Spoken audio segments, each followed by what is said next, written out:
안녕하세요. 11월 30일 월요일입니다. 어제 주일은 잘 보내셨지요? 이제 오늘이 11월의 마지막 날입니다.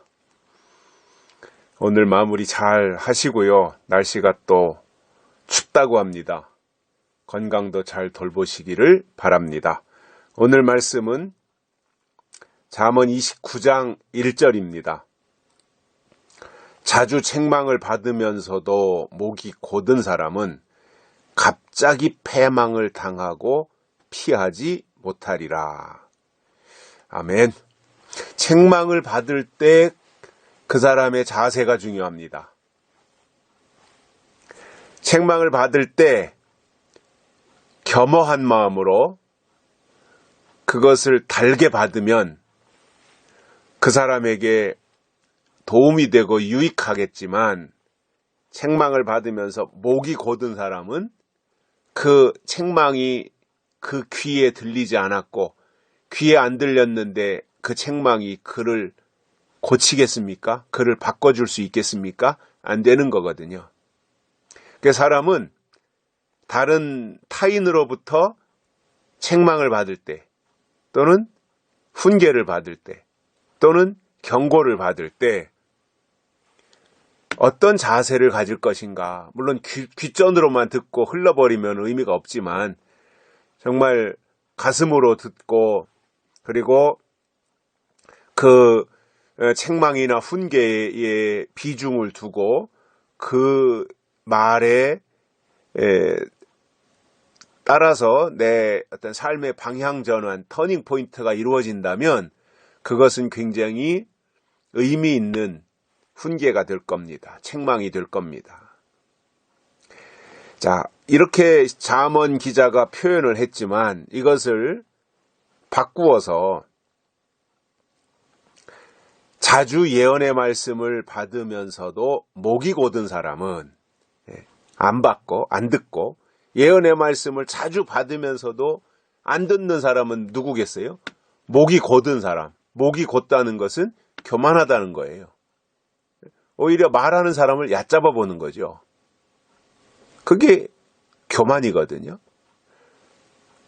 우러러보고 높이 보고, 저 사람이 하는 말 속에 진실이 담겼는가, 저 사람이 하는 말이 정말 뜻이 있는 말이고 의미가 있는 말인가, 이런 것들을 귀담아 들을 생각을 해야 되는데, 교만한 사람은 그렇지 않습니다. 네가 뭘 한다고 그러냐, 나만 못한데 네 주제에 네가 무슨 아는 게 있다고 그런 말을 하느냐, 이렇게 얕잡아 보는 거거든요. 그런 사람은 자기가 더 잘났고 자기가 더 크다고 생각하기 때문에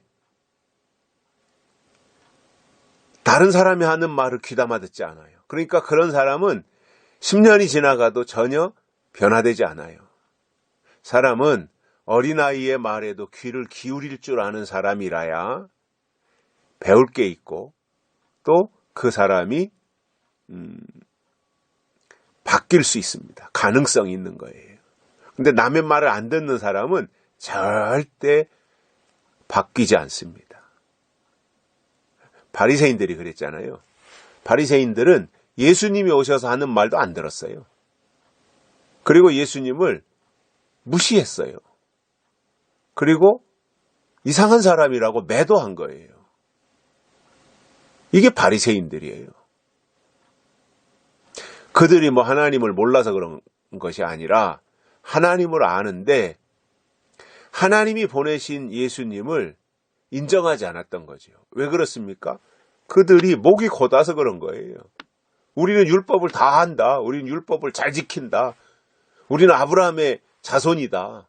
근데 네가 감히 목수의 아들인 것을 뻔히 다 아는데 네가 하나님의 아들이라고 말하는 것이 웃기는 일이다. 까불지 말아라. 이런 식으로 대응했던 거지요.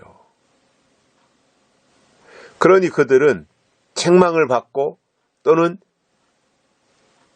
하나님이 주시는 예언을 받으면서도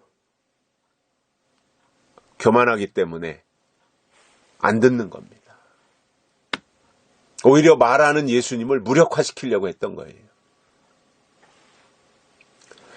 요즘도 그런 사람들 많아요. 예언의 말씀이라고 증거하면 비웃어요.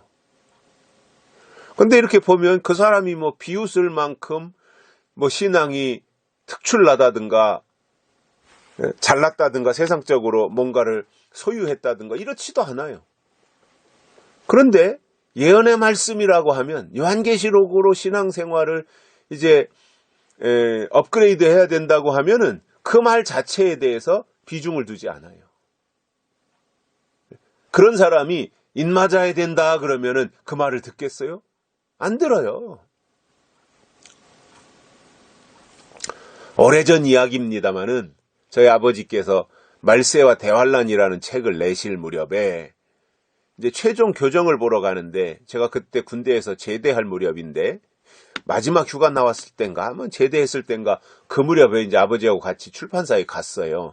근데 출판사에 그 상무인가 전문가 하는 분이 장로님이었는데 이제 아버지는 들어가서 교정을 보시고 제가 거기 앉아 있는데 그 양반이 그러더라고요. 제가 잊어버리지도 않아요.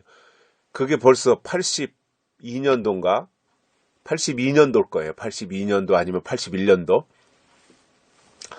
그 무렵인데 그 장로님이 상문지 전문지 하는 그분이 아버지는 이제 교정 보러 들어가 계시고 제가 이제 그 사무실에 있는데 저 들으라고 하는 얘기죠. 요새 누가 뭐 계시록에 관심이 있나? 누가 뭐 말세나 이런 얘기하고 대환란 얘기하면은 누가 그거 듣나? 그런 책 쓰면 누가 읽기나 하나? 이런 식으로 빈정대더라고요. 그땐 제가 나이도 어렸고 뭐가 뭔지 모르니까 맞대응하지 않았는데 그런 사람 속에 계시록이 들어가겠어요? 그런 사람 속에 그런 사람들을 상대로 해서 인맞아야 됩니다. 인맞는 것이 믿음입니다. 인맞아야 대환란을 이깁니다. 이렇게 말하면 그 말을 인정하겠냐고요. 교만한 사람들이거든요. 그 뒤로는 저는 그분에 대한 소식은 모르는데 분명히 별스럽지 않을 거예요. 그런 사람들. 왜냐? 교만으로 가득 차가지고 말이죠. 아니 자기가 뭔데 왜 계시록이 어쩌니 뭐 말세라고 하면 사람들이 안 듣느니 무슨 아니 자기가 뭔데 그런 식으로 제한시키냐 말이에요. 하나님의 뜻은 계시록을 통해서 나타나는데 그러니까 제가 볼 때 분명히 그 사람은 신앙도 별스럽지 않고 모든 면에서 내세울 것이 없는 사람, 그냥 교회 안에서 뭐 장로네 하면서 직분은 유지했을지 모르지만 신앙도 별스럽지 않았을 거다. 저는 그렇게 생각이 들어요, 지금도. 왜냐? 재림신앙이 최고의 신앙이지. 그건 초대교회 때부터 그랬거든요. 재림신앙이 최고의 신앙이에요. 그런데 재림을 부정해요. 계시록을 인정하지 않아요.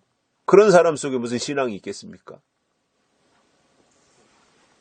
교만한 거죠. 목이 곧은 것입니다. 그러니까 책망을 받으면서도 목이 곧다라고 하는 것은 책망을 안 받는다 그거잖아요. 안 듣는다 그거잖아요. 그런 사람은 갑자기 패망을 당하고 피하지 못한다 이겁니다. 당연한 거지요. 책망을 들어야 자기도 돌아보고 주변도 살펴보고 내가 이렇게 가면 안 되겠구나.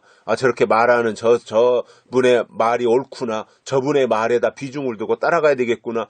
이렇게 생각을 하고 주변을 살펴보는데 책망을 안 듣는다는 것은 말하는 사람을 무시한 거거든요. 자기 맘대로 하겠다는 거거든요. 그런 사람은 갑자기 패망을 당한다는 거예요. 갑자기. 멸망이 호련히 오는 거죠. 심판. 호련히 오는 거죠.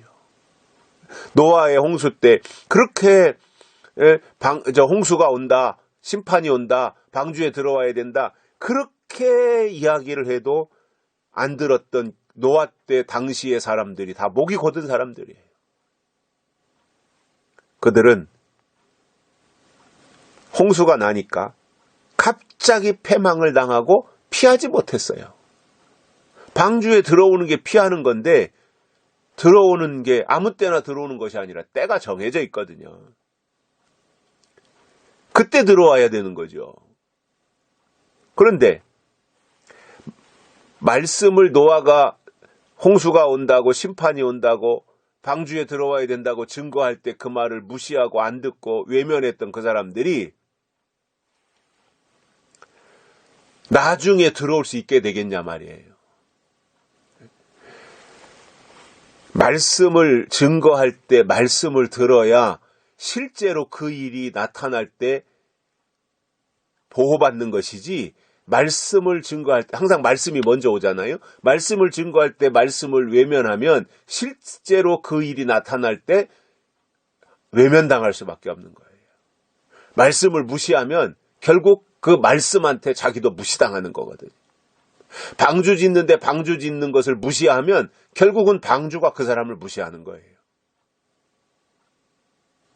믿음은 하나님의 말씀 앞에 겸손해지는 것입니다.